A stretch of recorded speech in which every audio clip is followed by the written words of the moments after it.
creo. Aparte de dar las gracias a Alfonso y a todas las stars, hemos preparado este webinario porque yo no ceso de ver que hay mucha terminología, no tanto la técnica, no tanto la estrictamente médica, como la del lenguaje coloquial, que les puede dar muchos problemas a la hora de traducir. Ya saben, aquí estamos siempre hablando de traducción, aunque hable muchas gracias. Alguien me dice que me oye muy bien, pues gracias. Como digo, la terminología, primero veremos un poco de terminología muy coloquial, bastante coloquial, que se ha incorporado. De hecho, muchas veces ya verán que no sé ni cómo traducirlo, pero tienen que estar al tanto y saber de lo que hablamos. Y además, hoy tenemos algunos anuncios importantes que hacer. Y se lo voy a contar todo cuando empiece a compartir mi pantalla que están viendo ahora, si todo va bien. Estas son las novedades terminológicas que nos dejó la pandemia y hoy es lunes 3 de abril y son las 4 de la tarde aquí en esta esquinita de Europa, en España. Déjenme que les cuente primero lo de siempre. Muchas lo saben, muchas lo viven, muchas saben que estoy muchas horas al día en las redes y que estoy a su disposición, que todos los días tengo consultas de gente que me pregunta por las redes, por la página web, por los directos de la semana pasada. La semana pasada, si no recuerdo mal, alguien muy educado, un chaval muy educado, me preguntó, por favor, ¿te puedo enviar un DM por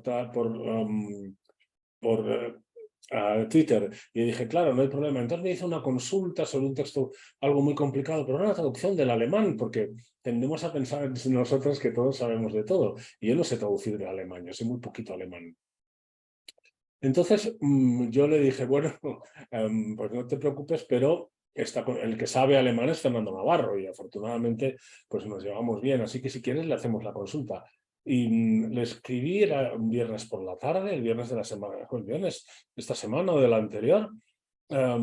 Escribí a Fernando, Fernando te presento a fulanito, puse copia en el examen, ¿qué tal? Fernando contestó inmediatamente, lo que quieras, Fernando, lo que quieras, fulanito, como se llame, cuando quieras. Tardó 10 minutos en resolver la duda que yo no fui capaz.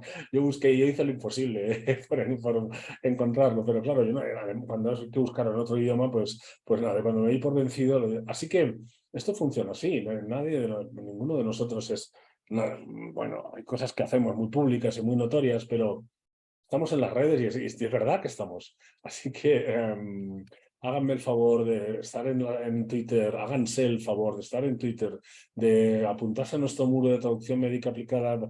Con un poco de suerte este año llegaremos a 11.000 personas y está muy bien. Es un sitio de entretenimiento, aprendizaje, ayuda a compañeros espectacular. Y a todas horas y todo muy rápido y todo es, no sé, una herramienta fantástica. Antes de empezar, perdónenme que haga un poco de publicidad. Claro, no vamos a hacer todo gratis, gratis, gratis. Les tengo que hacer un poquito de publicidad. Miren, ahí lo ven, no hace falta que lean, pero el próximo lunes, el lunes que viene, empieza uno de nuestros proyectos más ambiciosos, que es el curso de Fundamentos de Medicina para Traductores e Intérpretes. Lo hemos hecho otros años, siempre ha sido un exitazo, y este año lo hemos hecho más grande, con unos recursos gráficos espectaculares. Verán imágenes, lo entenderán todo con imágenes, y lo hemos hecho en 10 días, 2 horas cada día, de lunes a viernes, a las 4 de la tarde, hora de aquí. Pueden verme en directo o pueden ver las grabaciones. El precio es de risa. El precio es de risa, insisto. Y además, si por casualidad no se lo pueden pagar o les parece que a pesar de todo es caro, durante toda esta presentación hasta mañana 4 de abril, si se matriculan en cualquier curso de Translastar, yo les recomiendo este, ¿no? El de fundamentos, pero si se apuntan a cualquier curso de Translastar con un código que les voy a dar ahora, tienen un 50% de descuento en cualquier curso.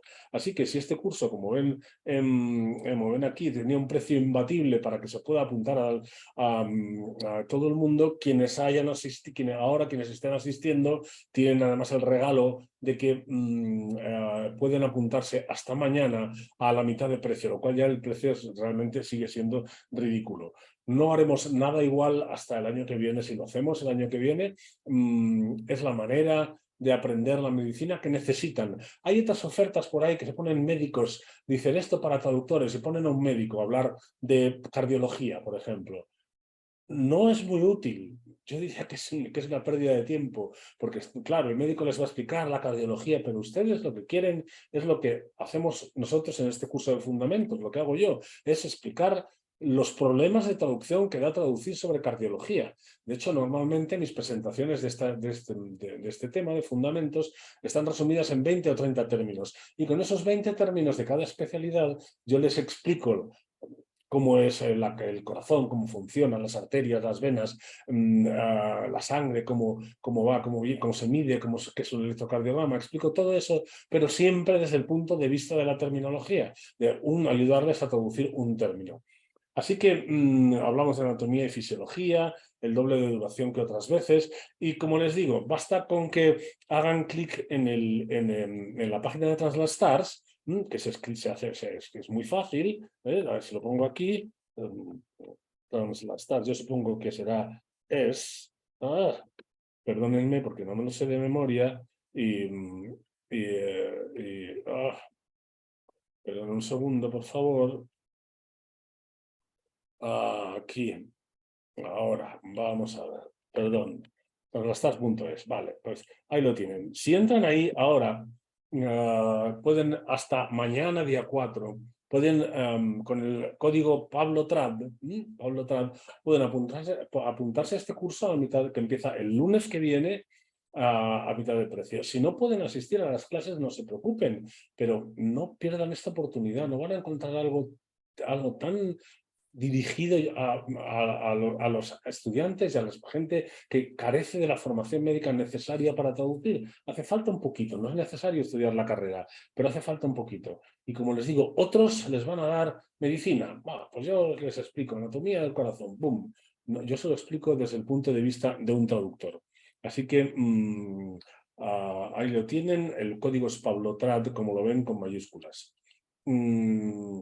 Les digo lo mismo que les decía hoy en la publicidad: si no se van a poder apuntar, inscríbase igual, se quedan con las grabaciones y las van viendo cuando puedan tranquilamente. Ya les advierto a quien tenga previsto asistir en directo, en vivo, como dicen muchos de ustedes, a estas clases de fundamentos, que la clase del viernes 14 de abril será grabada, porque yo no puedo, ese día concreto tengo un felicísimo acontecimiento familiar. Mi papá cumple 90 años y voy a estar con mi padre en su cumpleaños. Vamos allá, vamos a lo que hemos venido hoy, vamos a ver las novedades, novedades terminológicas que nos dejó la pandemia. Esto ha sido muy espectacular, no sé si se han dado cuenta, pero en este mundo, ante la pandemia, en el que ha ocurrido esto, que hemos llegado, todos coincidimos, estamos de acuerdo en que nadie estaba preparado para la pandemia, ni los hospitales, ni las sociedades, ni las instituciones, ni los gobiernos, nadie. Los idiomas no tuvieron ningún problema. A los 10 minutos de que pasaran las cosas, en todos los idiomas había formas de expresarse y no había ningún problema. Aquí tienen un artículo que les recomiendo muchísimo, también se lo puedo poner, de Nature, aquí. Este artículo de Nature es muy interesante, está en inglés. Ahí lo tienen, sobre este asunto, cómo en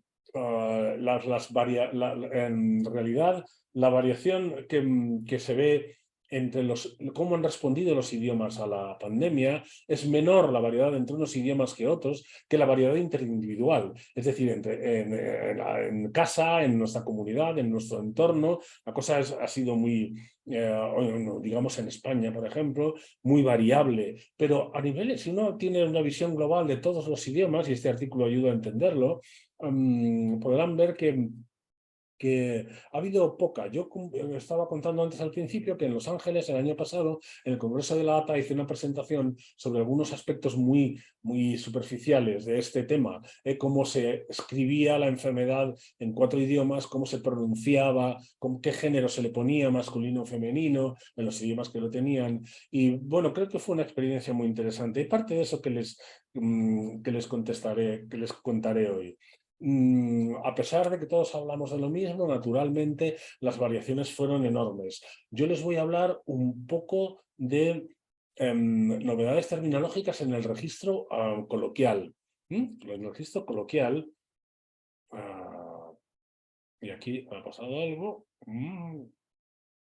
Este es el artículo. Gracias.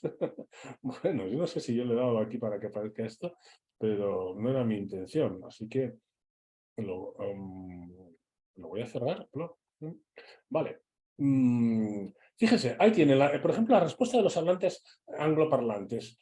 El problema con todo esto es que ha ido todo tan deprisa que, claro, nadie estaba preparado, los diccionarios tampoco, ni siquiera los diccionarios que están en línea.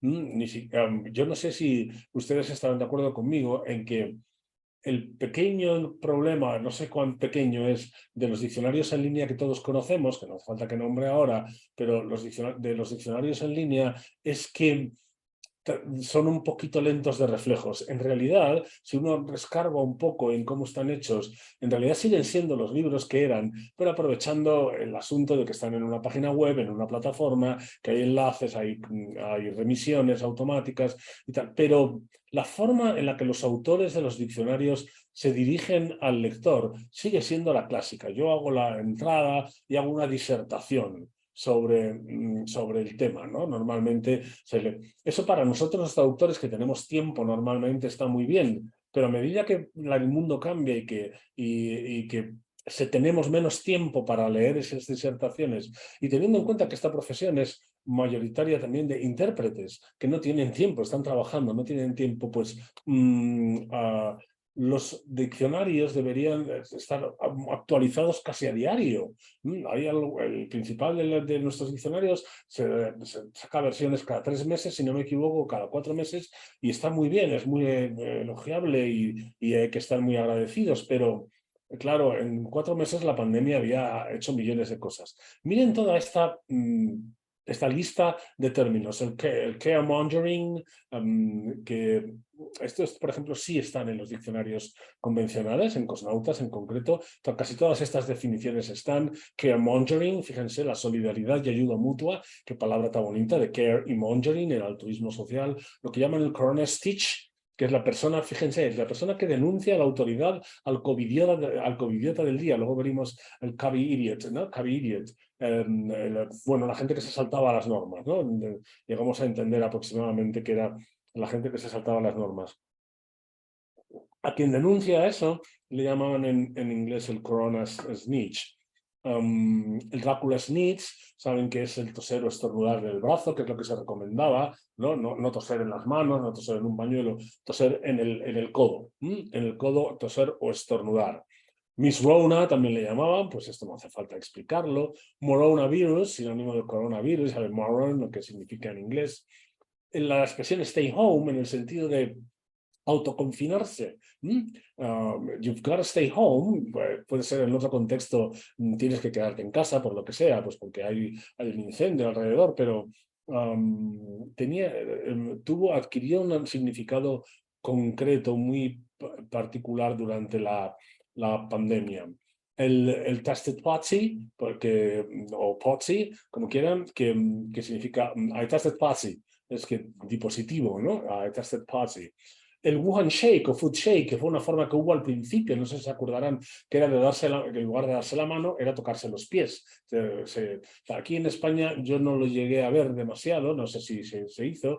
Aquí lo que hacía la gente era, se llevaba la mano al pecho a saludarte o se tocaban con el hombro, ¿no? Era lo que, todo eso serían variantes del Wuhan Shake, pero...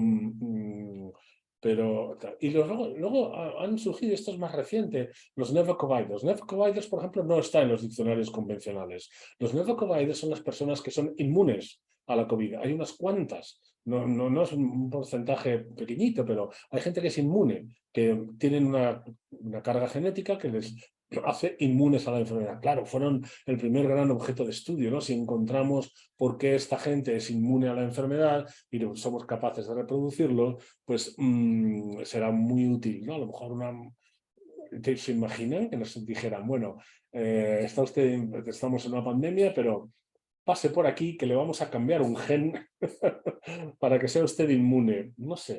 No sé si yo me dejaría cambiar un gen. Vacunarse, sí. O sea, naturalmente estoy absolutamente a favor de las vacunas, de todas las vacunas, pero ya que le cambien a uno un gen. En fin, esa fue la primera idea. Y son los nevacoviders, como los haulers. Hay un montón de términos. He hecho es una selección simplemente orientativa para que vean cómo aún en el registro coloquial, la reacción fue inmediata y hubo todas estas novedades terminológicas que nos dejó la pandemia. Pero si quieren podemos ir a otro nivel, aún más bajo, aún más coloquial, que es este otro.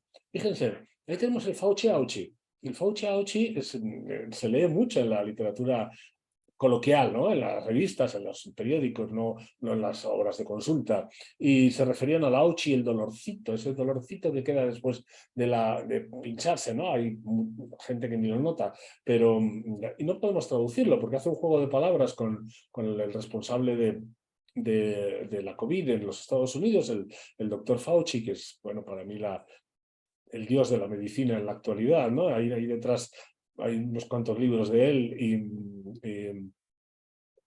bueno, en fin, que no podemos traducirlo, ¿no? Habría que dar una explicación al paciente, si esto es un texto para pacientes o incluso si no lo es, hay que dar alguna explicación porque si lo traducimos por el dolorcito de Fauci, pues nadie lo va a entender. El COVID-arm es el mismo que el Dracula Sneeze. Perdón, no, perdón. Nos podríamos confundir con el Dracula Sneeze, es decir, bueno, pues pongo el brazo. No. Hay gente que le sale una pequeña erupción en el lugar de la inyección, donde les ponen la inyección de la vacuna. Y eso en inglés le llaman el COVID-arm. Bueno, brazo de COVID. Tengo el brazo de COVID, se me ha quedado el brazo de COVID, no sé. No me he atrevido a darles traducciones. A lo mejor a ustedes se les ocurre alguna mientras estamos en el chat. Esa sería un buen uso del chat. Escriban si son tan amables el inglés y el español. Si tienen alguna propuesta para alguno de estos términos que les estoy presentando.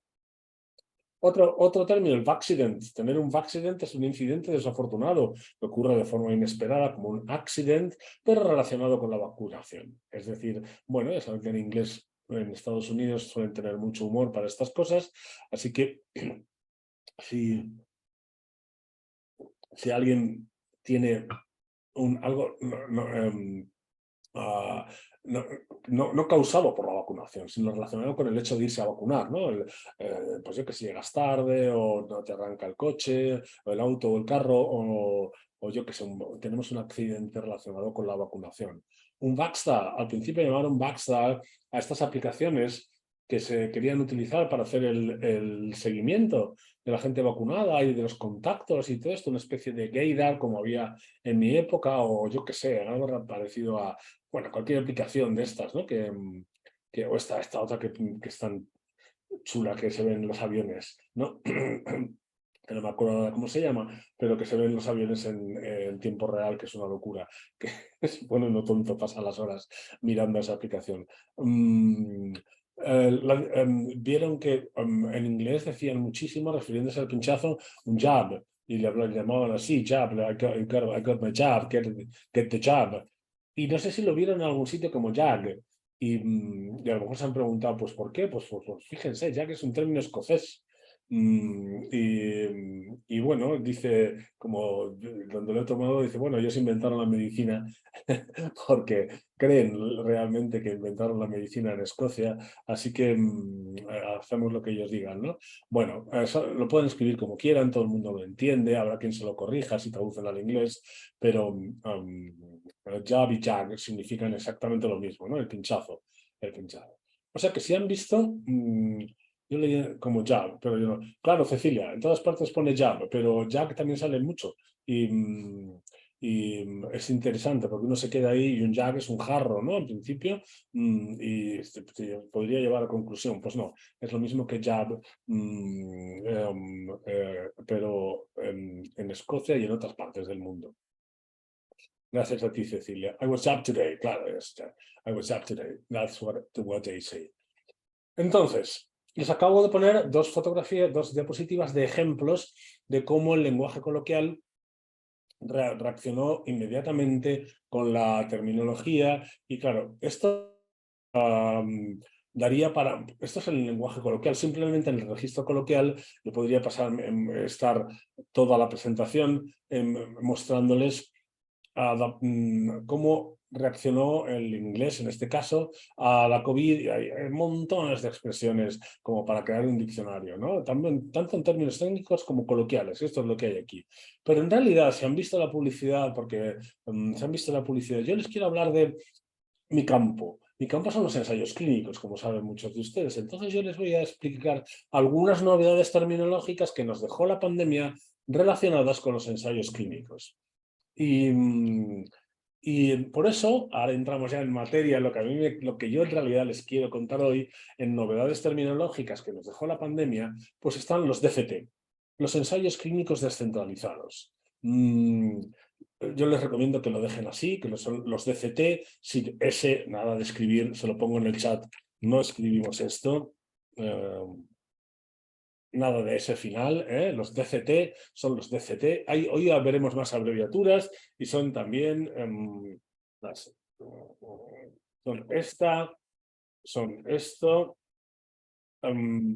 Nada de ese final, por favor, son las abreviaturas en español, no llevan ese final. Así que esta es la forma. Fíjense en los artículos porque será importante. ¿Qué es un DCT? Bueno, pues como no hay mal que por bien no venga, resulta que la pandemia ha traído algo verdaderamente maravilloso para los ensayos clínicos, al menos para su parte logística, ¿no? No sé cómo terminará por influir en las traducciones, pero consiste en sacar a los pacientes de los hospitales para hacer los ensayos clínicos. Básicamente eso. Entonces, si nos tomamos tiempo en diseñar correctamente el ensayo clínico sin alterar su estructura fundamental, es decir, la aleatorización, el cribado, los objetivos, todo eso sigue igual. Pero ahora, en lugar de hacer al paciente venir un montón de veces al hospital, lo cual supone unos recursos económicos en muchos casos enormes, por parte del paciente que tiene que desplazarse hasta el hospital. Supone el riesgo de contaminación. Todo el mundo se puede contagiar. Llega un paciente un día que no se encuentre muy bien, como estoy así, pues no se sabe si es alérgico o si tiene un catarrazo de narices, totalmente. Todo cambia con los ensayos clínicos descentralizados. La FDA los define como aquellos que se ejecutan a través de la telemedicina y de proveedores sanitarios móviles o locales, utilizando procesos y tecnologías que difieren del modelo tradicional del ensayo clínico. Yo hoy, la semana pasada contaba en algún chat que cuando yo estaba en cuarto año de medicina, hace casi 40 años, yo participé en un ensayo clínico como yo estaba estudiante, estaba en cuarto, pues hacíamos las tareas de a pie, ¿no? Éramos los que tomábamos medíamos la presión arterial, la tensión arterial a los pacientes, los que los recibíamos, tomábamos sus datos, lo escribíamos todo, no había ordenadores, hacíamos fichas, en fin, de eso nos ocupábamos y era una forma bonita de iniciarse en la medicina. Pero claro, había que anotar, eran papeles que se perdían, había que medir la presión arterial, la tensión arterial de una manera determinada. Y además, la zona del hospital, que era un hospital muy grande, el Hospital Clínico de San Carlos de Madrid, y en un hospital inmenso. Y donde estábamos nosotros estaba lejísimos de donde estaba la nevera, en la heladera, como dicen muchos de ustedes, donde se guardaban las muestras. Así que una vez que le sacábamos la sangre, o el personal de enfermería sacaba la sangre, salíamos corriendo literalmente por todo el hospital con la muestra para llevarla a la enfermería a guardarla. Bueno, pues eso, el tiempo que se pierde en llevarlas a donde estén en los frigoríficos, las neveras, las heladeras, todo eso se puede solucionar llevando hielo a donde esté el paciente, por ejemplo. Eso sería una parte novedosa de los ensayos descentralizados. El personal de enfermería acude al domicilio del paciente, le extrae la sangre y la ponen ya en un cubito de hielo, una bolsa de hielo, vamos a ponerlo así, un aparato que enfría, ¿no? A lo mejor es con nitrógeno, vayan ustedes a saber. Y así que los procesos y las tecnologías son diferentes enfriadores, dice Karina Cruz, que seguro que es el término técnico. Muchas gracias, Karina. Enfriadores, pues estos se llevan ya al domicilio del paciente y se gana una exactitud y una fiabilidad de las pruebas enorme, ¿no? De tener que simplemente en los laboratorios, porque aquí en el hospital donde me atienden a mí, aquí en Valladolid, pues donde sacan las muestras, se meten en unos tubitos, se meten en unos tubos de vacío que van, no sé cuánto tarda, seguro que no mucho, pero todo eso no es necesario.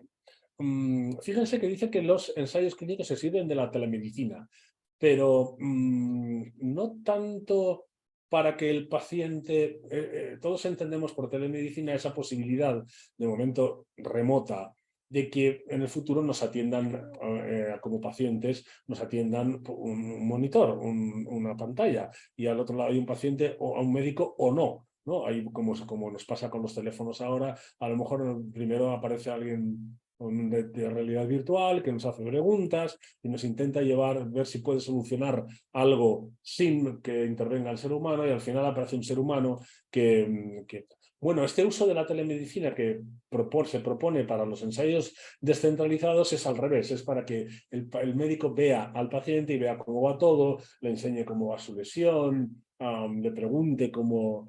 Es más en ese sentido, ¿no? Desde la pantalla, desde el monitor hacia el paciente, que no lo pensamos muchas veces, pero la telemedicina es las dos cosas. Recuerden, por cierto, que en inglés se dice telehealth, y nosotros no decimos telesalud. Mucha gente lo dice, pero no tiene mucho sentido lo que es telemedicina. Pero bueno, fíjense que el primer ensayo clínico descentralizado, les estoy hablando de novedades, lo llevó a cabo Pfizer en 2011, hace poco más de 10 años. Se calcula que en 2020 el 76% de las CRO estaban invirtiendo en ensayos clínicos descentralizados. Una CRO es una Clinical Research Organization, son las grandes empresas, grandísimas empresas en las que los laboratorios delegan la ejecución de los ensayos clínicos, ¿no? El laboratorio tiene la idea, tiene los medios, contrata una CRO, que es la que tiene los hospitales, la que tiene de acuerdo al personal, los medios, los traductores para traducir las cosas. Todos trabajamos para CROs, para algunas CROs. Eso es una CRO. El 76% de las CRO hace 2 años, hace 3 años, estaba invirtiendo en ensayos clínicos descentralizados. Si están ustedes al día de la literatura, de lo que se está publicando, lo que están publicando las CROs en sus boletines de noticias, que uno puede suscribirse gratuitamente para que lleguen al correo, a laboratorios, CROs, como digo, el tema recurrente es esto, los DCT, y se lo van a encontrar continuamente. No hay tiempo prácticamente para pensar, a mí me gustaría más llamarlos ECD, ¿no? Ensayos clínicos descentralizados. Ni se lo piensen. Yo por lo menos no he perdido el tiempo en eso, o no he dedicado tiempo a eso, y directamente le llamo los DCT, y va muy bien porque no es una sigla en principio que se parezca a demasiadas cosas en español. Se espera que el tamaño del mercado mundial de ensayos clínicos virtuales alcance los 11.500 millones de dólares en 2028 y se expanda a una tasa de crecimiento anual del 5,7%. O sea que si por casualidad es la primera vez que oyen hablar de ensayos clínicos descentralizados, dense cuenta de que estamos hablando de lo que viene. No va a tener mucho sentido dentro de unos años concebir los ensayos clínicos como los concebíamos antes. Y como traducir, si me han oído alguna vez y si es la primera vez que me oyen, traducir implica básicamente en medicina ponerse en el lugar del lector, muchas veces el paciente o el médico. Ahora el lector está en otro sitio. Ahora el lector está en su casa y lo tenemos que tener en cuenta a la hora de traducir. A la hora de traducir los materiales para pacientes, a lo mejor no cambia el texto, a lo mejor la traducción no cambia demasiado, pero es muy importante que nosotros tengamos en cuenta que no va a haber una persona exactamente al lado del paciente explicándole los detalles, sino que va a recibir una documentación. Nosotros la vamos a traducir y yo les invito a que la traduzcan pensando en esto. ¿Es un ensayo clínico descentralizado? Bueno, pues tendré en cuenta que el paciente a lo mejor ni pisa el hospital, a lo mejor ni lo pisa. Todo esto, como les digo, sin alterar la estructura básica del ensayo clínico. Fundamentos, antecedentes, objetivos, criterios de evaluación, etc. ¿Qué ha pasado con la COVID y los DCT? Bueno, pues que claro, los avances combinados con la pandemia han aumentado la adopción ya les he hablado de ECOA y EPRO, ahora veremos qué son, para capturar datos de pacientes que pueden ayudar a tomar decisiones. A pesar de las evidentes ventajas de estas evaluaciones a distancia y centradas en el paciente, es esencial que determinar el tipo de resultado, naturalmente. Lo que estamos viendo de momento con los ensayos clínicos descentralizados es que no sirven para todos los casos, para todos los ensayos clínicos. A veces hay que palpar al paciente. Y hay que hacerle venir, hay que palpar, le tiene que palpar un médico experimentado, un médico que a trained physician, que no puede ir al domicilio de los pacientes. O les tienen que hacer una biopsia, y a lo mejor la biopsia necesita medio quirúrgico, y a veces se pueden tomar muestras de biopsia en un entorno domiciliario, ¿no? Pero no sirven para todos. Esto obliga a la hora de mejorar el diseño de los ensayos clínicos y a determinar muy bien cuáles son los resultados. Y a que los resultados adopten la forma de estos ECOA y EPRO de los que ahora vamos a hablar. Lo que antes hablábamos simplemente los resultados del ensayo. Aquí tenemos una pregunta, por cierto. Lo mismo se hace. Sí, sí, sí. Esa es la idea. También no me he referido, ¿cómo te llamas? Soledad. Esa es la idea. No me he referido al CRF, en este apartado no sale hoy, pero el consentimiento informado también. También va a haber un consentimiento informado electrónico. Esa es la idea. Como hace no sé cuánto, pues fíjense, si en 2011 empieza el primer ensayo descentralizado, pues unos años después tuvimos un aluvión de traducción durante 3 o 4 años en las que todas las grandes corporaciones del mundo, Yahoo, Google, todos los grandes, trataban de hacer una plataforma de telemedicina. Entonces claro, era muy complicado porque había que traducir lo que el paciente leía y había que traducir lo que leía en el monitor. Buenas tardes, bienvenido al servicio de telemedicina de Yahoo, vamos a decir, por ejemplo. ¿Cómo podemos ayudarle? Describa con pocas palabras su molestia, por ejemplo, ¿no? Esta sería una opción. Y de ahí pasa a otra pantalla, y esa pantalla había que traducirla. Bueno, fue un aluvión, era pesadísimo, porque todo se hacía desde un punto de vista muy teórico, y no se tenían, como pasa siempre, no se tenía en cuenta a los pacientes. Entonces había ahí gente que sabía mucha lingüística y que sabía mucho y que hacían unas frases muy correctas desde el punto de vista lingüístico, pero que no respondían a las necesidades. Yo, por ejemplo, en España, que es el único, en mi entorno en España, lo único que domino, pues hay una pregunta habitual que hacen los médicos: ¿cómo se encuentra? ¿Cómo se encuentra? Pues si hacemos telemedicina para pacientes de mi entorno, esa es una pregunta que puede haber. ¿Cómo está usted hoy? Sí, lo entendemos muy bien, pero ¿qué tal se encuentra? Estoy mejor, estoy peor. Pues no crea, doctor, esas son las respuestas. Pero ese cómo se encuentra, que da inicio a una conversación, es absolutamente local. Y hay que traducirlo, lo tienen que traducir traductores locales con mucha experiencia en este tipo de diálogos. Aquello no funcionó. Casi ninguna empresa, casi nadie atiende por telemedicina todavía. Muy poquito, quizá en Estados Unidos haya más, pero en mi entorno desde luego no pasa. Hay quien lo intenta, pero en España por lo menos la asistencia de la salud todavía necesita cosas muy importantes como para dedicarse a atender por ordenador. Pero claro, Cuando el problema es la COVID, cuando el problema es una enfermedad muy contagiosa, pues es que es una buena idea. Si podemos hacer un cribado de los pacientes sin verlos, sin estar en la misma habitación que ellos, pues es muy buena idea. Y hay muchísimas cosas que se pueden hacer con ensayos clínicos descentralizados. Los ensayos clínicos descentralizados, espero que hayan entendido la idea, ya han visto la definición de la FDA, así que la tienen ahí, pero los pueden llamar de todas estas otras maneras. Los remote clinical trials, los virtual trials, o clinical trials, los siteless clinical trials y los direct to patient clinical trials. Hay una errata, perdónenme, que la vamos a corregir ahora mismo, porque se lo merecen ustedes. Si encuentro dónde estamos, aquí. Perdónenme. Aquí. Perdón. Esto, vale, pues ya lo corregí. Sale ahí Direct to Patient Clinical Trials. Bueno, pues es trials, no trials. Entonces, fíjense, los ensayos clínicos descentralizados se los pueden encontrar como Remote Clinical Trials, RCT, que para esto no han tenido nadie ha dudado en llenar la nueva terminología que nos ha dejado la pandemia, llenarla de siglas, los Virtual Trials o Virtual Clinical Trials, VT, VCT, los Siteless Clinical Trials, el CT, y los Direct to Patient Clinical Trials. Ahí no he visto la abreviatura. Bueno, pueden traducirlos como quieran, tienen todas esas formas. Mi consejo es que tiendan a llamarlos descentralizados si pueden. Es decir, si en un mismo texto les llaman de diversas maneras, una vez les llaman remote y otras veces les llaman siteless, pues habrá que buscarles fórmulas a cada uno para traducirlo de distinta manera, aunque todo significa lo mismo.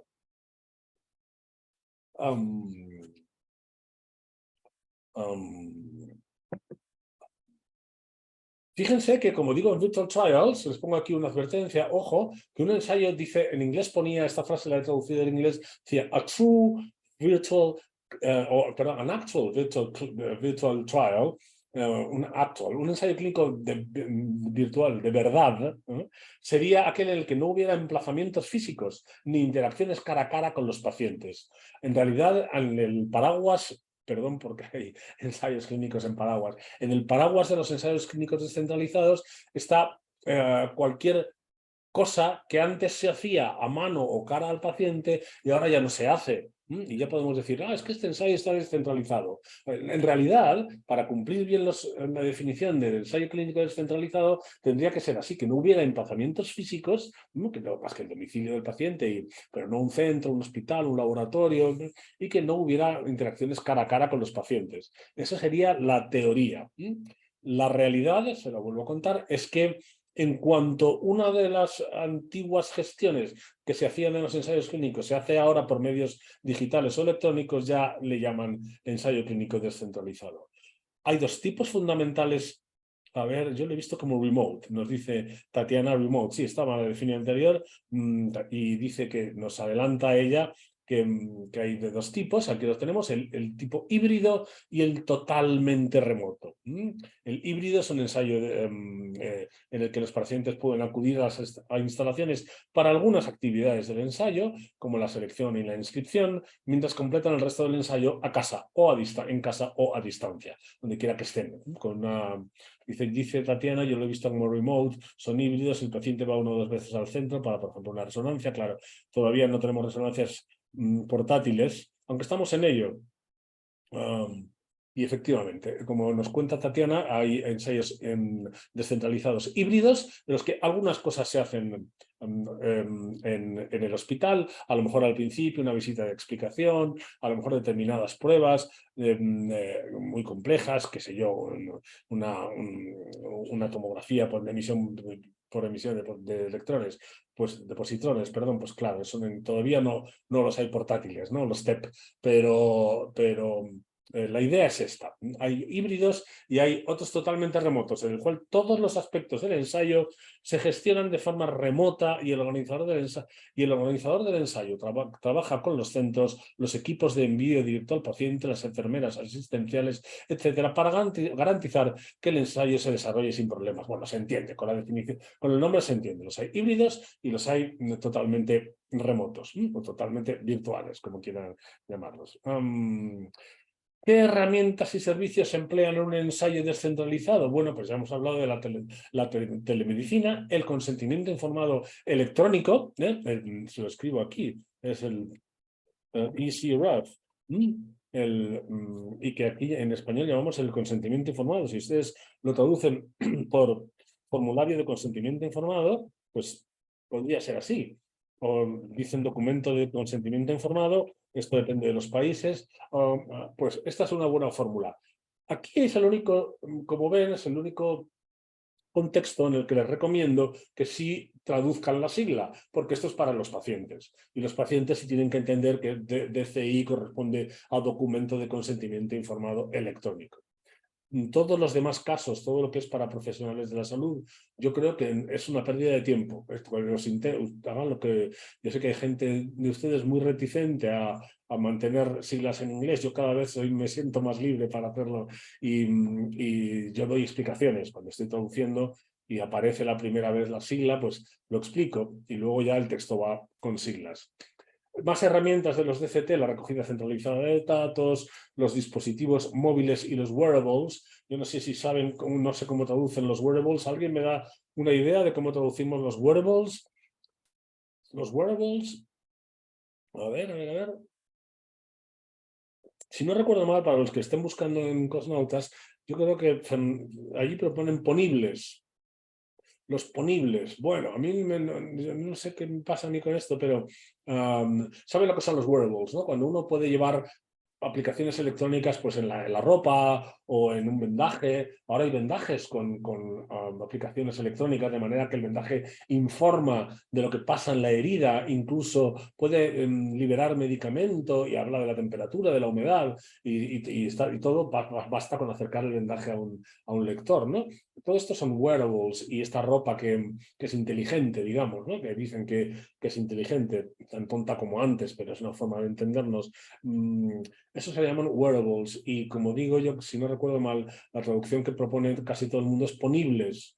Ponibles. Yo entiendo que tenemos el paralelismo con comer, con el verbo comer en español, y lo comible es aquello que no nos gusta. Bueno, está comible, ¿no? Decimos nosotros, está comible, y los comestibles son todo aquello que se puede, todo aquello que podemos comernos, independiente, no nos metemos en si está bueno o está malo. Ponible según Fundeo, ¿ves? Dice Paola, portable se confundiría con el móvil en francés y por eso se llaman portables. En francés, portable, que está muy bien, portátiles, ¿no? Podríamos decir tal. Yo creo que se tendría que decir ponestible, como comestible, y no comible, porque ponible, de hecho, a mí me suena haber dicho de pequeño, es que esa ropa no es ponible, por ejemplo. La ropa que vemos a veces en los desfiles de moda, que puede ser muy bonita estéticamente, pero nadie se la pondría. Yo diría, es que es muy poco ponible la ropa nadie se la pondría. Sin embargo, digo ponestible, que me suena un poco raro también.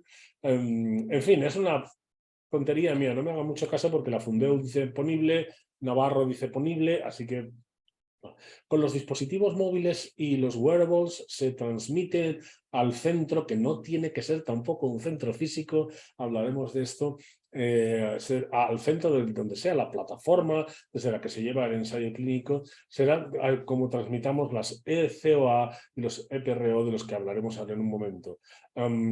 Portales interactivos para pacientes, como la famosa, no sé si lo conocen, Interactive Response, se llama así, Interactive Response, sistema de voz,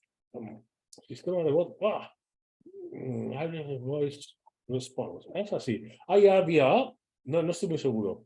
Son sistemas, hay sistemas de transmisión de datos solamente por voz. ¿eh? Y si alguien me lo recuerda ahora mismo, porque yo ahora mismo no me acuerdo, pero hay muchísimo, antes había muchísimo que traducir sobre eso, sobre los Siri, que daban así, sistema interactivo de respuesta por voz, efectivamente, y el sistema interactivo de respuesta por Internet.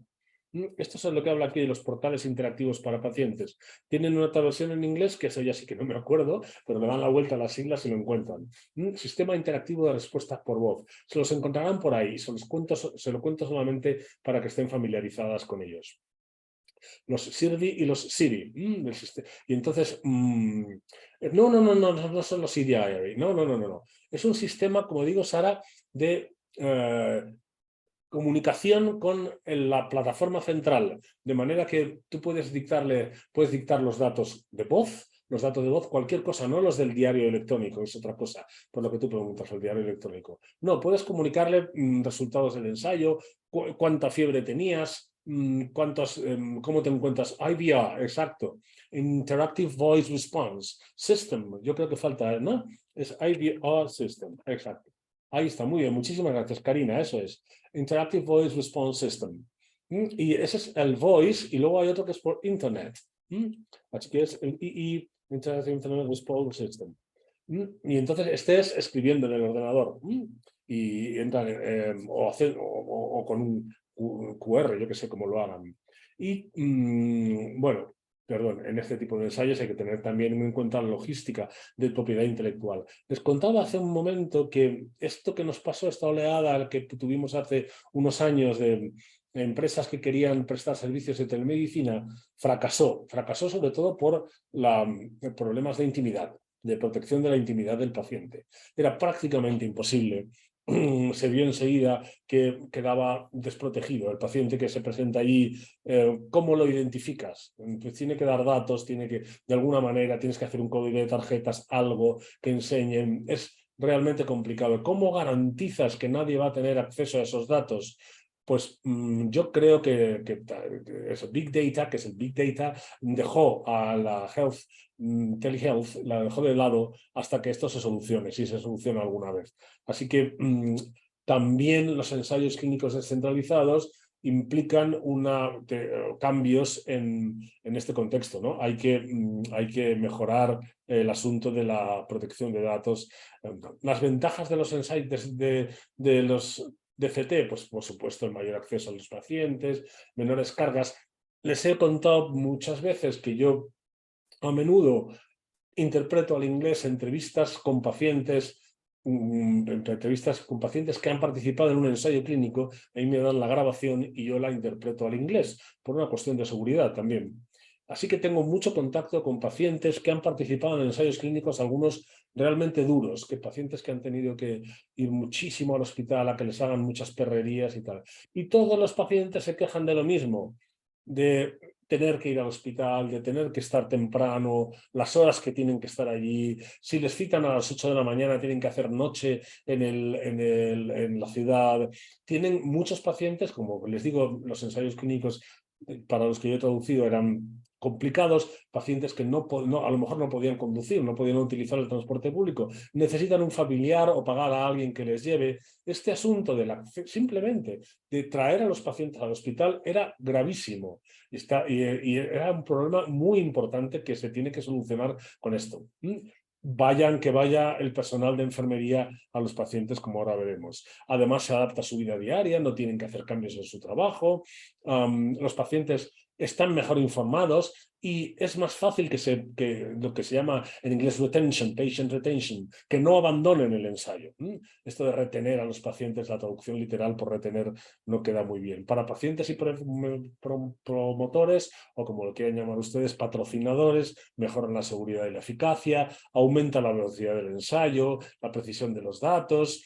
De estas otras ventajas que les resumo aquí, les recuerdo que con los ensayos clínicos descentralizados se refuerza la comunicación entre todas las partes, que esto es importantísimo. Los pacientes no se sentían escuchados. Fíjense que yo estoy traduciendo entrevistas Les digo, yo traduzco entrevistas a pacientes que ya han hecho el ensayo clínico. Les entrevista otra persona, un investigador que está analizando otra cosa, los resultados del ensayo clínico. Y los pacientes vuelven cada vez a contar sus problemas, a contar lo que les pasaba, porque no se han sentido entendidos, escuchados durante todo el ensayo clínico. Ellos ya han terminado el ensayo clínico. Normalmente están muy agradecidos al médico, muy agradecidos al investigador. Todo ha ido muy bien, o no, a veces no, pero no se han sentido escuchados en gran parte del tiempo. Los ensayos clínicos descentralizados son la mejor manera de obtener los datos de la vida real, eso que en inglés verán como Real World Evidence o Real World Data, con esas iniciales que les recomiendo que dejen así. Datos de la vida real, que traducimos por datos de la vida real y no por evidencias de la vida real. No voy a entrar ahora en el asunto de las evidencias. Y desde luego descentralizar el asunto del ensayo clínico es óptimo para el seguimiento. Es más fácil cuando el paciente ha hecho el ensayo clínico y no ha tenido las molestias, no ha tenido que acudir, es más fácil que se preste al seguimiento. Mire usted, le voy a llamar una vez por semana, una vez por mes, ya hemos terminado el ensayo clínico, pero le vamos a seguir llamando. No importa que nos veamos por teleconferencia, por videoconferencia, es más fácil que pase eso. Lo que básicamente, retención de pacientes es la de fidelización, claro. La E es Real World Evidence, Juan Carlos, Real World Evidence. Evidencia, pero mejor datos de la vida real. Datos de la vida real. Miren, el problema que ha tenido, uno de los problemas que ha tenido siempre la medicina, los clásicos, es que hablamos de signos y de síntomas. Los pacientes tienen signos y síntomas. Si no lo saben, es el momento de aprender que los síntomas son subjetivos y los signos son objetivos. Por lo tanto, los signos, al ser objetivos, los podemos medir. ¿Qué signos conocen ustedes? La tensión arterial, que la podemos medir, la frecuencia cardíaca, la frecuencia respiratoria, la temperatura. Todo eso es objetivo. Usted, con independencia de cómo se encuentre, si le ponemos un termómetro y sale que tiene fiebre, tiene 39 de fiebre, ahí a lo mejor se encuentra muy bien, pero el signo, la temperatura, que es objetivo, se puede medir. Ahora, los pacientes lo que tienen son síntomas. Los pacientes tienen sensaciones internas que les producen las lesiones o lo que sea, que no se pueden medir. El picor, el dolor, el ardor de estómago, el malestar, la depresión, el estrés, el escozor, dice Karina, el escozor. Todo esto son signos, son subjetivos. Y el paciente puede decir, me pica mucho, me pica muchísimo, es insoportable, me hago sangre al rascarme, bueno, me pica un poquito, pero todo esto, y si encima añadimos las variantes locales del idioma, es muy difícil de comunicar y en un ensayo clínico tener una herramienta que sirva para todos los pacientes, donde podamos comparar el picor de unos pacientes con el de otros, el prurito, si le queremos llamar prurito, la picazón, como dicen muchos de ustedes.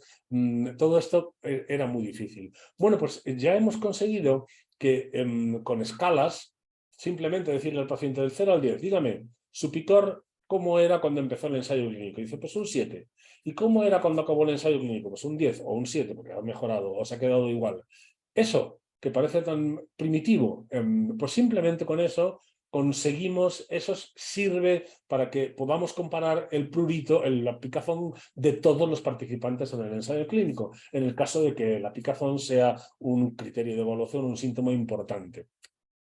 Así que ahora lo que estamos buscando, lo que buscamos en los ensayos clínicos descentralizados es que se consigan hacer evaluaciones de los resultados clínicos por medios electrónicos y que los pacientes puedan notificar sus experiencias, sus resultados, a través también de medios clínicos. Ya teníamos PRO, que vamos a ver ahora, y COA, COA. Ya teníamos de eso antes de los medios electrónicos. Y COA corresponde a Clinical Outcome Assessment, y es evaluación del resultado clínico. Bueno, pues normalmente un profesional, pero también los pacientes, ahora veremos, pero alguien hace una evaluación del resultado clínico de lo que que está teniendo el paciente. Lo podemos hacer de 1000 formas. Una escala del 0 al 10. Una escala donde 0 significa no me ha molestado en absoluto y 10, la molestia ha sido insoportable, por ejemplo. Y ahí el paciente dice de 0 a 7. A lo mejor la escala puede tener escalones, por ejemplo. Esto le ha molestado todo el tiempo, gran parte del tiempo, la mayor parte del tiempo, ocasionalmente, nunca. Por ejemplo, es otra forma de medir, de hacer evaluaciones de los resultados clínicos. Si esto lo hacemos a través de una pantalla, al paciente le presentamos, marque aquí, toque incluso, ¿no? Toque dónde pondría su dolor hoy, y sale una barra horizontal y el paciente toca, pues yo diría que aquí. Eso se convierte en datos que son comparables con el del resto de los pacientes. Así que las evaluaciones del resultado clínico son Clinical Outcome Assessments. Recomiendo mucho, yo siempre recomiendo traducir assessment por evaluación, llevando la contraria a prácticamente todos los autores, o sea que debo estar equivocado, pero este es mi sitio, yo se lo digo. Vuelvo al asunto de mis pacientes cuyas entrevistas yo traduzco. Una cosa es una evaluación del resultado. En inglés se llama assessment también, ¿vale? Assessment. Y estamos hablando de que el paciente diga cuánto le picaba, cuánto le dolía, cuán estaría dispuesto a recomendar este tratamiento a otros pacientes, cosas así. Una cosa es eso, pero luego al final le preguntamos, ¿cuánto le ha gustado? ¿Le ha gustado el ensayo clínico? ¿Cómo lo valoraría? Ahí sí digo valorar. Y entonces dice, pues hombre, la verdad es que me ha gustado mucho o no me ha gustado nada. Ahí no se trata de evaluarlo. ¿Cómo lo valora? ¿Qué nota le pone, ¿no?, al ensayo? Así que para un ensayo clínico yo utilizaría siempre evaluar, siempre, excepto a que se refiera a esto último. Pues, ¿cómo valora usted este ensayo clínico? Y entonces dice uno, pues muy bien, o muy mal, o un 7 o un 4. Así que aquí y en el resto de los ensayos clínicos, yo creo que, por eso digo que los criterios son de evaluación, no de valoración, son criterios de evaluación, principal, secundarios, en mi opinión. Así que los COA y los ECOA, que son lo mismo, pero por medios electrónicos, son las evaluaciones del resultado clínico, y hay varios tipos, se los tienen ahí abajo. Les pueden poner al final las mediciones de los resultados químicos y pueden encontrarse todas esas abreviaturas que ven ahí. El PRO para los Patient Reported Outcome, los más habituales, los OBS-RO para los Observer Reported, los resultados notificados o comunicados por un observador, los outcomes, los clean, bueno, todas estas posibilidades que vienen a decir, bueno, parten del mismo concepto y son tipos de COA. Así que COA, ese sería el hipónimo, ¿no?, que engloba a muchas cosas, y un tipo de COA son estos queridos EPRO. Los EPRO, que recomiendo escribir en inglés y tener mucho cuidado al teclear, porque si escriben E minúscula, PRO mayúscula en Word y en algunas otras herramientas, se lo va a cambiar por pero. Lo cambia automáticamente. Sé que hay formas de desactivarlo, seguro que ustedes sabrán cómo hacerlo, pero si no lo saben, la primera vez uno escribe EPRO, sigue tecleando, no se da cuenta, y mientras ustedes escriben, el Word se lo ha cambiado a pero, en minúsculas todo. Así que no es tan fácil de encontrar. Además, a veces no llama la atención, se lee la frase a lo mejor, un pero a veces ahí sustituyendo puede hasta tener sentido. Así que tengan mucho cuidado a la hora de y desactívenlo si puede hacer.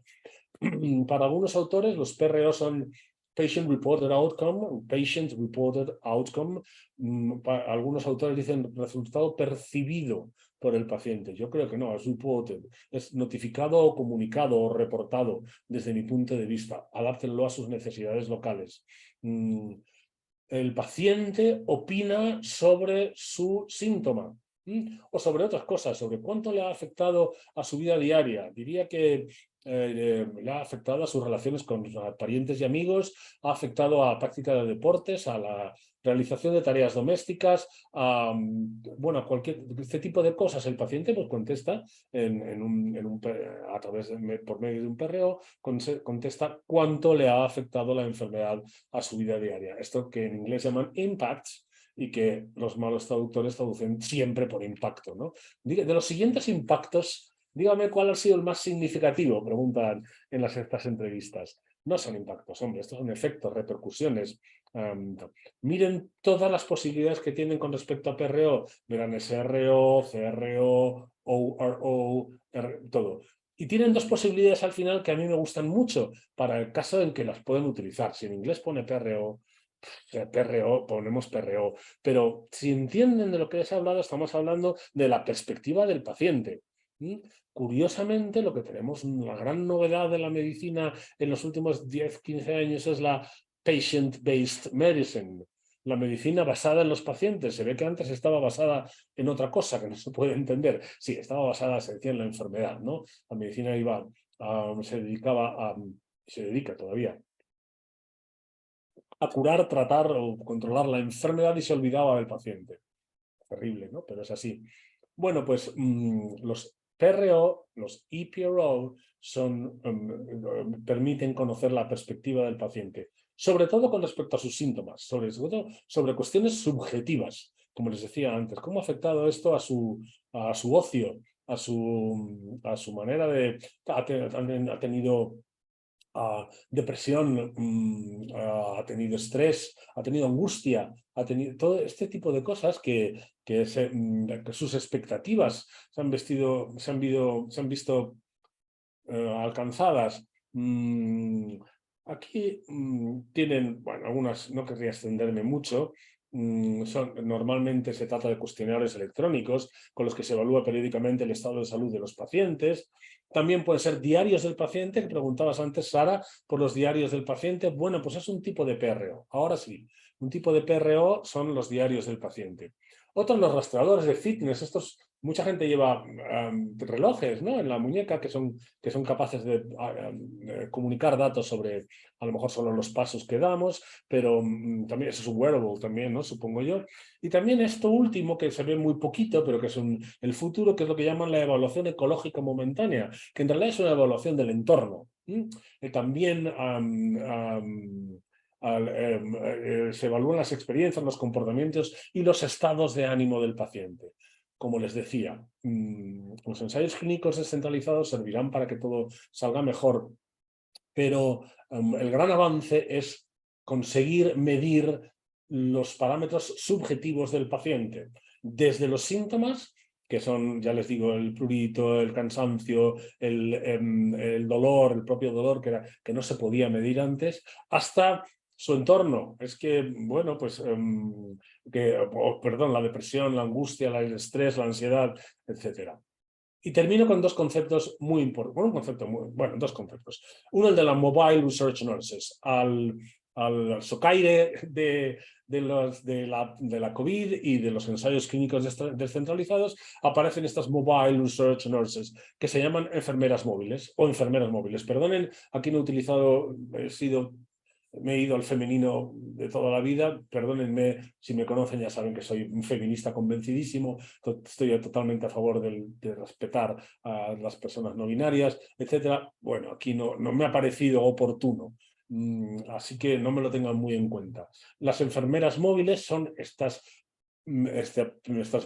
personas, miembros del personal de enfermería, que se especializan en hacer todo lo que se hacía antes en el hospital, pero en el domicilio del paciente. Van allí, hacen la cita primero, acuden, miden la presión arterial, le pueden hacer una radiografía, porque para eso hay dispositivos manuales, le pueden hacer una ecografía, le pueden extraer sangre, le pueden explorar, pueden hacer muchísimas cosas. Necesitan un poquito de formación especial, y esta gente pues lleva, claro, un equipo, y se llaman así, enfermeras móviles. Como les digo, si están al día de lo que está pasando en la actualidad de los ensayos clínicos, están por todas partes. Y el papel, la importancia que tienen, cómo influye la preparación de las enfermeras móviles en la evolución de los ensayos clínicos descentralizados, y no se deben confundir las enfermeras móviles con las enfermeras volantes, que son otra cosa. No sé si habrán oído este término, las float o pool nurses, y que son, bueno, pues casi siempre, en España por lo menos,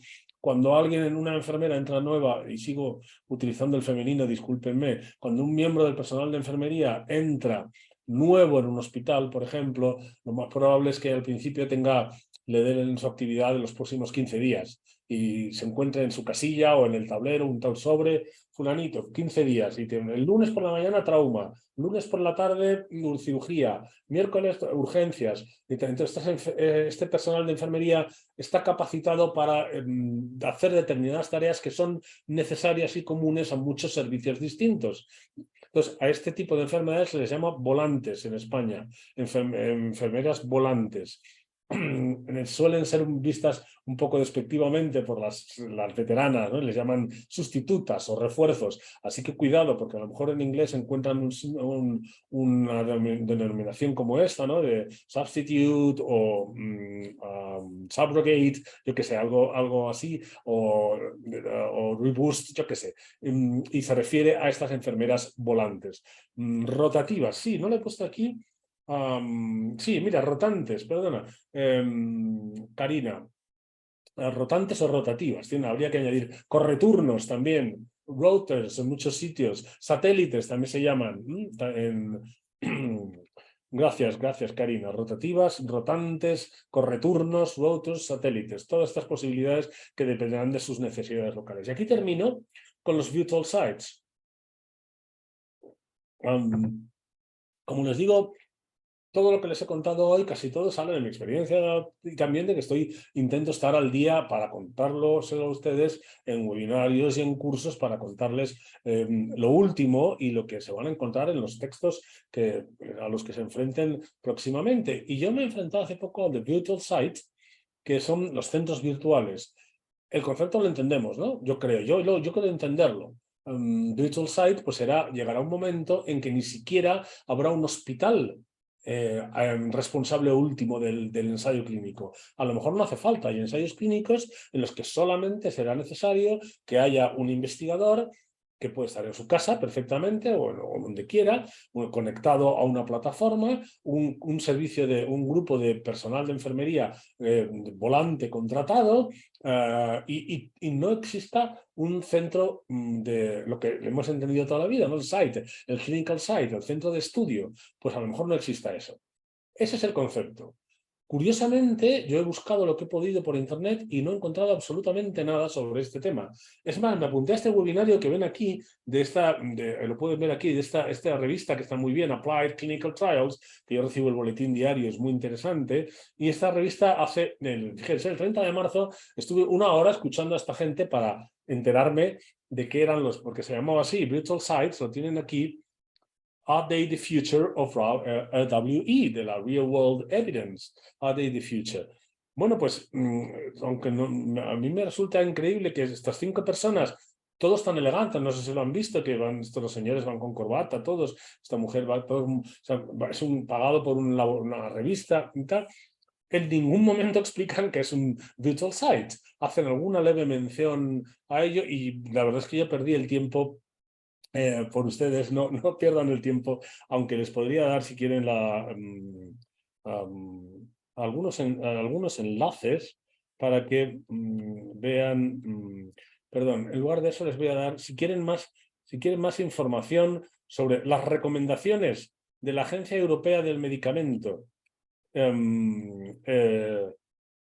Ahí lo tienen. Ahí tienen el resumen de las recomendaciones sobre los elementos de los ensayos clínicos descentralizados. Falta ahí, de los ensayos clínicos descentralizados, ahí lo tienen en ese enlace. Tienen un artículo muy interesante, muy detallado, ahí procede mucha de la información que han oído y tal. Les recuerdo otra vez esto, que aquí tienen también que para apuntarse a los cursos. ¿Qué enlace, Juan Carlos? ¿No es un enlace? Por Dios, resumen de las recomendaciones de los ensayos clínicos. Este enlace, ¿no lo ves, Juan Carlos? Pues nadie más lo ve. ¿Alguien lo ve? No se ve el enlace. Pablo, quizás tienes que elegir a la hora de escribir que lo vean todos. Tienes una... Vale. Ahora sí. Vale, perdónenme. Tenía cerrado el chat para intervenir yo, o sea que no han visto nada de lo que he escrito. Por Dios, me lo podrían haber dicho. Para apuntarse a los cursos. Gracias por preguntar, Juan, porque Hay también en medio de la presentación, si la vuelven a ver, hay más enlaces, se los paso aquí, y sobre la fuente de procedencia de algunas de las cosas que he utilizado, lo tienen aquí. Gracias, Camila, gracias. Pues espera, ya lo tienen todo. Así que espero que hayan entendido los conceptos que les he dado, sobre todo el de Buto Sites, porque ya les digo que yo no he encontrado nada, no he encontrado nada, no sé, tampoco soy un gran buscador en Internet, no lo hago muy bien, pero yo no he encontrado nada. Y como digo, me apunté a este webinario con la idea de contarles a ustedes, y estas 5 personas estuvieron hablando y hablando y no me dieron. Así que permítame que les recuerde otra vez que tienen hasta mañana si quieren apuntarse a cualquier curso de Translate Stars, en particular al que voy a dar yo, que está, se lo repito otra vez, a ver, no vaya a ser que aquí lo tienen, por si quieren apuntarse a los cursos de Translate Stars o a este de Fundamentos, oportunidad única, de verdad, no saben qué maravilla, estoy muy contento cómo está quedando y creo que va a estar muy bien a un precio impresionante. Como les digo, si se apuntan con el código PabloTrad hasta mañana, tienen un descuento del 50%. Y eso es todo por mi parte. Eso es todo por mi parte hoy. Si desean hacer alguna pregunta rapidita, pues mi alergia y yo estaremos encantados de intentar contestarles. Gracias, Sonia. Muchas gracias. Pablo, mira, había una pregunta en la aplicación esta de preguntas y respuestas que hace Soledad, que ahora mismo no sé si la ha respondido, pero que dice, Pablo, no sé ahora a qué punto se refiere, dice, ¿lo mismo vale para la firma del consentimiento informado? ¿Se hace en el domicilio? Todo lo que Sí, pregunta. la vi en su momento y la contesté, Alfonso. Gracias. Vale, vale. Así que sí, hemos dicho que exactamente, igual que todo esto que hemos contado hoy, me podía haber dedicado un ratito a hablar del consentimiento electrónico informado.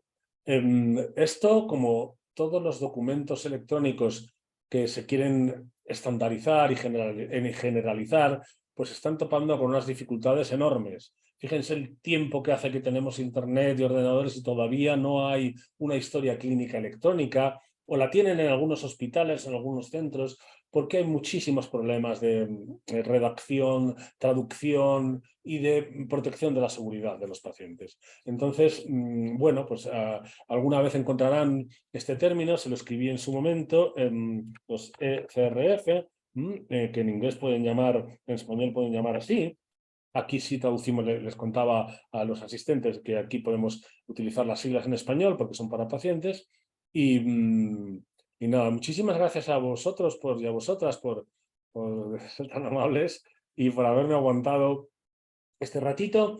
Que tengan un buen día todos los que y todas las que tienen el día por delante y que tengan una buena tarde los que tenemos una buena tarde. Alfonso, ¿quieres añadir algo?